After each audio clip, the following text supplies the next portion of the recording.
ఏంటో మొన్న రావాల్సిన ఓనర్ హీరో గారు మొన్న రాలేదు, నిన్న రాలేదు. ఇవాళ కూడా రాకపోతే రిటర్న్ జర్నీలో 4 బేరాలు వేసుకోవచ్చు. పైగా ఊళ్ళో ట్యాక్సీలు స్ట్రైక్ కూడాను. అమ్మో, రైలు వచ్చేస్తున్నట్టుంది.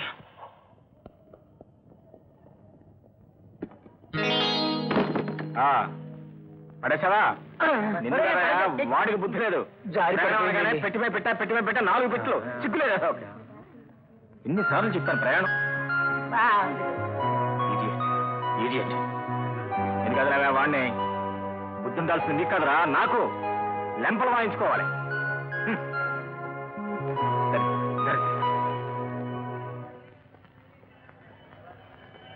ఏంటిది, మొత్తం ప్యాసింజర్లు అందరూ వచ్చారు, మా హీరో గారు కనపడరేంటి?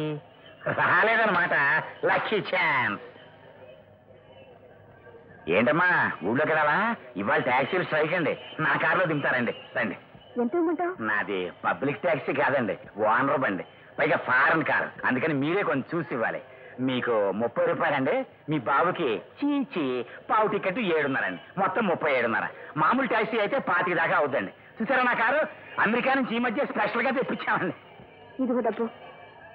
50 రూపాయల నోట. చిల్లర దిగేప్పుడు ఇస్తానమ్మా.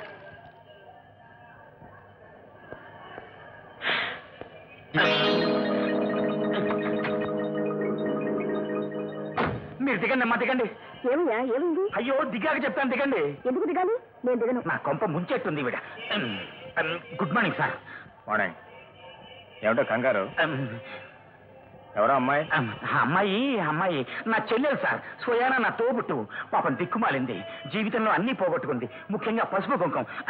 ఎక్కడన్నా పని మనిషిగా చేరుస్తాను రావే, నేనే పిలిపించాను. అయినా దించేస్తాను.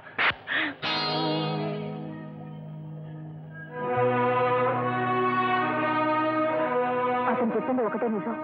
ఇది పబ్లిక్ ట్యాక్సీ కాదు, ఓనర్ బండి అని. సారీ, తెలియక మీ కారుకి కూర్చున్నాను. I'm really sorry.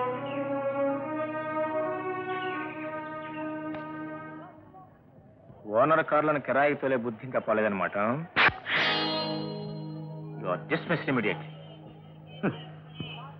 ఒక చెంప మీద కొడితే 2వ చెంప అందించమన్నాడు గాంధీ గారు.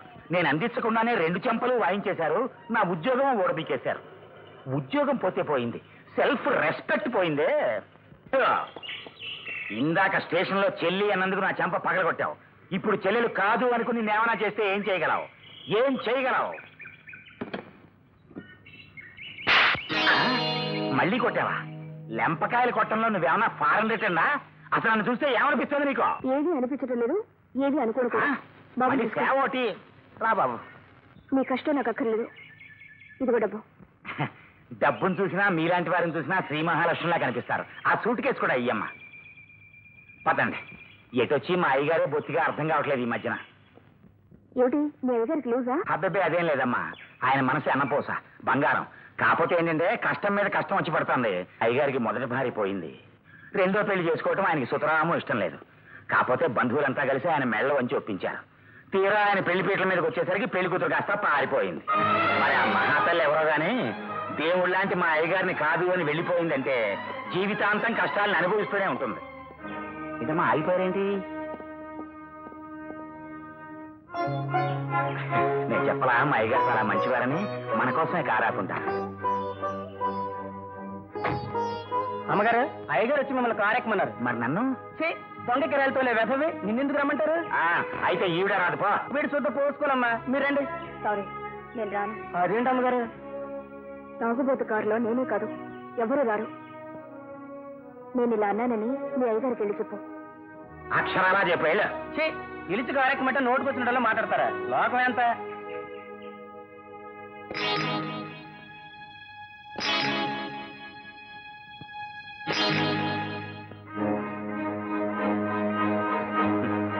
నేను చెప్పే కదమ్మా మా అయ్యగారు బొత్తిగా అర్థం కాని మనిషి. ఇప్పుడు అలా బుసర కొడుతున్న కారు మన కోసం వెనక్కి రానవచ్చండి, రాకపోనవచ్చండి. వెళ్ళిపోయిందండి, ఇంకా రాదండి. పదండి. ఊళ్ళో ఎవరింటికి వెళ్ళాలమ్మా మీరు? దశరథ రామయ్య గారింటికి. దశరథ రామయ్య గారింటికా? ఏమవుతారు మీరు? ఆయనకి బంధువులా? నేను వారి కోడల్ని. కోడలా? అంటే మీరు రఘుబాబు గారి భార్య? ఓ నాయనో, కొంప మునిగిపోయిందండి దేవుడు. ఏమిటి? రఘుబాబు గారు మా అయ్య గారు క్లోజ్ ఫ్రెండ్స్ అండి. మీ పెళ్లి విషయం రఘుబాబు గారికి తండ్రితో మాట్లాడే ధైర్యం లేక మా అయ్య గారి చేత మాట్లాడించారు. అప్పుడు ఏం జరిగిందంటే, ఈ కుటుంబానికి ఒక సాంప్రదాయం, కొన్ని సరిహద్దులు ఉన్నాయి. వీడికి ఎప్పుడు ఎవరితో పెళ్లి చేయాలో నిర్ణయించాల్సింది నేను. బాబాయ్, ప్రేమించిన అమ్మాయిని పెళ్లి చేసుకుని 100 ఏళ్లు పచ్చగా కాపురం చేయవలసింది వాడు. ఇప్పుడు ఆ అమ్మాయిని వదిలిపెట్టమని చెప్పడం అధర్మం, అన్యాయం, అక్రమం. శేఖర్, చనిపోయిన మీ నాన్న నా స్నేహితుడు. ఇంతకాలం నిన్ను నా కొడుకే అనుకున్నాను, కానీ నా కొడుకునే నాకు కాకుండా చేయడానికి ప్రయత్నం చేస్తావనుకోలేదు.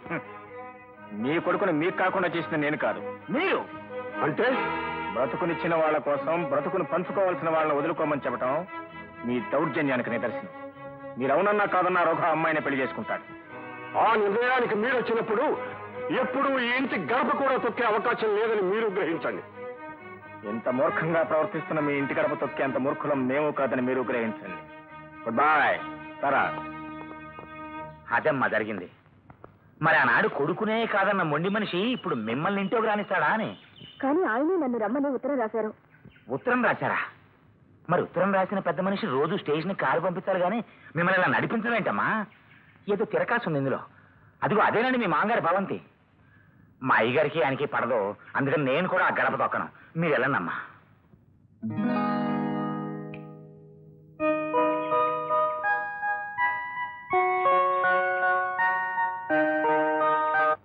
అమ్మగారు, అమ్మగారు, ఏమిటి హనుమంతు?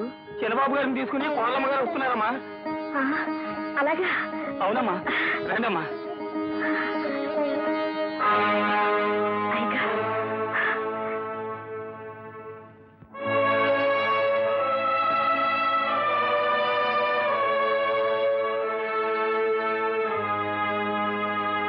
ఎవరు నువ్వు?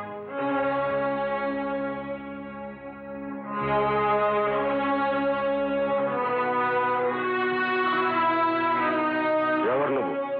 నేను మీ అబ్బాయి రఘునాథ్ గారి భార్యని. ఇక్కడికి ఎందుకు వచ్చావు? మీరు రాసిన ఉత్తరం. ఉత్తరం రాసింది నేనే, కానీ నీ చేతికి ఎలా వచ్చింది? అసలు ఎవరు? అది పోస్ట్ చేసింది నేనే బాబు. అమ్మాయి గారు వచ్చేసారు. నువ్వు పోస్ట్ చేసావా? ఎంత ధైర్యం నీకు? కొట్టండి బాబు, కొట్టండి, నరకండి, చంపండి. కానీ దానికి ముందు నేను చెప్పేది ఒక్క మాట వినండి. మీ మనసు తెలిసిన మనిషిని నేను. కన్న కొడుకు పోయిన తర్వాత కోడల్ని మనవణ్ణి తీసుకురావాలని ఒక పక్క, వద్దు అని ఇంకొక పక్క, ఎన్నో రాత్రులు ఏ నిర్ణయం తీసుకోలేక ఉత్తరాలు రాసి రాసి నలిపి మూలకు విసిరి పారేసిన ఉత్తరాల బుట్ట బాబు ఇది. మీరు రాసిన ఉత్తరాలే చెబుతాయి మీ మనసులో ఎంత ప్రేమ ఉందో. మీరు నలిపి పారేయడంలోనే అర్థమవుతుంది మీ మనసు ఎంత నలిగిపోయిందో. ఆ ఉత్తరంలో గుండె మీదే, గొంతు మీదే. చేసిన పని నాది. తప్పైతే నా తల మీ దగ్గరే ఉంది. అన్నపూర్ణ, ఏమండి? మనవాడికి దిష్టి తీసి కోడల్ని పిల్లాన్ని ఇంట్లోకి తీసుకెళ్ళి.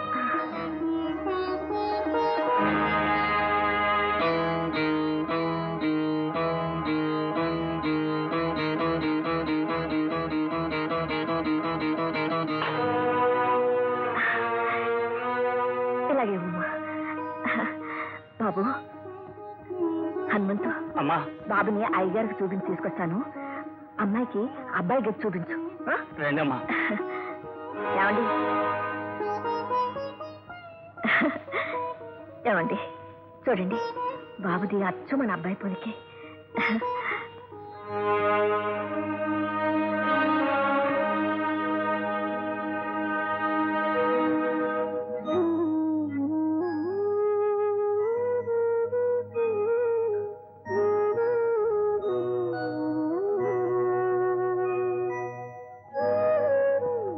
రఘుబాబు గారు వెళ్ళాక ఇంట్లో ఎవరి పెదవుల మీద చిరునవ్వు మొలవలేదు.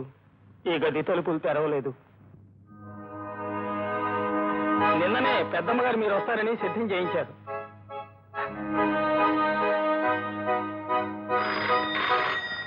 అదిగో ఫోన్. రఘుబాబు గారు వెళ్ళాక ఇన్నాళ్ళకి మళ్ళీ గదిలో ఫోన్ మోగింది. అప్పుడప్పుడు శేఖర్ బాబు గారే ఫోన్ చేసేవారు. ఈ గదిలో ఫోన్ మోగింది అంటే అది శేఖర్ బాబు గారిదే. ఎత్తానమ్మా.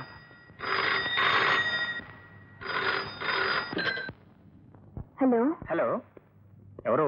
రాజలక్ష్మి గారిని మాట్లాడేది? అవునండి. నేనండి.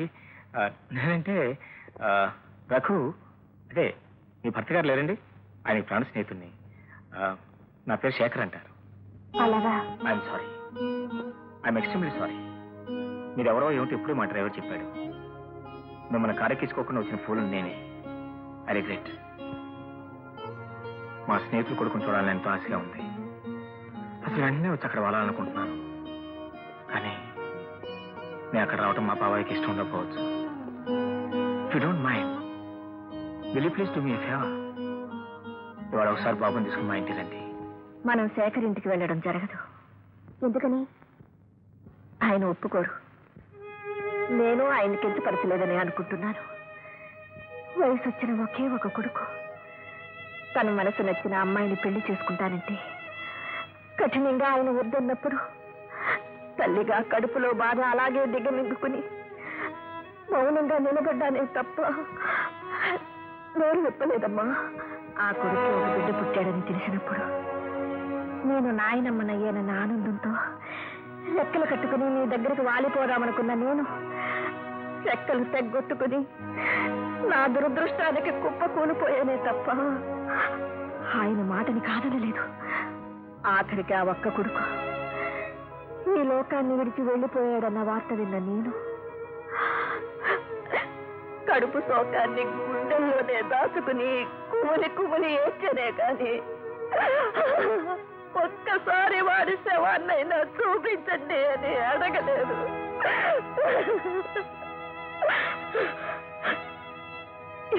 ఎందుకని? ఆయన మాట కాదనకూడదని. అంతే అమ్మా, అంతే. నువ్వు శేఖర్ ఇంటికి వెళ్ళే విషయం మర్చిపో.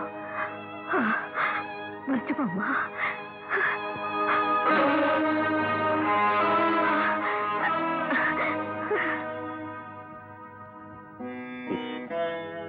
కోడలికి 4 నిమిషాలు నువ్వు చెప్పిన మాటలు వినే వరకు నాకు అర్థం కాలేదన్న పూర్ణ.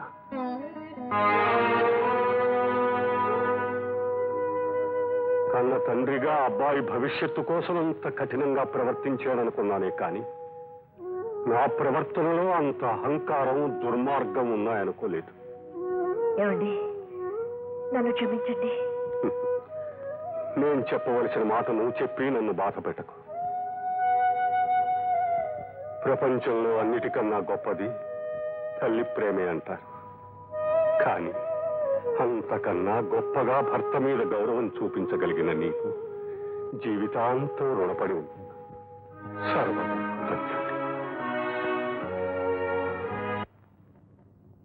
ఎందుకు వచ్చారు అక్కడికి? జరిగిందంతా తెలిసింది బాబు, ఏం చేస్తాం? మీ బోడి సానుభూతి నాకే అక్కర్లేదు.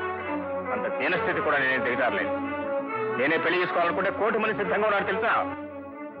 జయకంశ, ఈ పిల్లవాడు తెలుసా? స్వయాన నా మేనకోళ్ళు. నన్నే పెళ్లి చేసుకోవాలని కాచు కూర్చున్న మనిషి.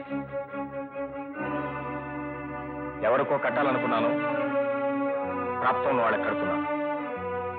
సంతోషించు.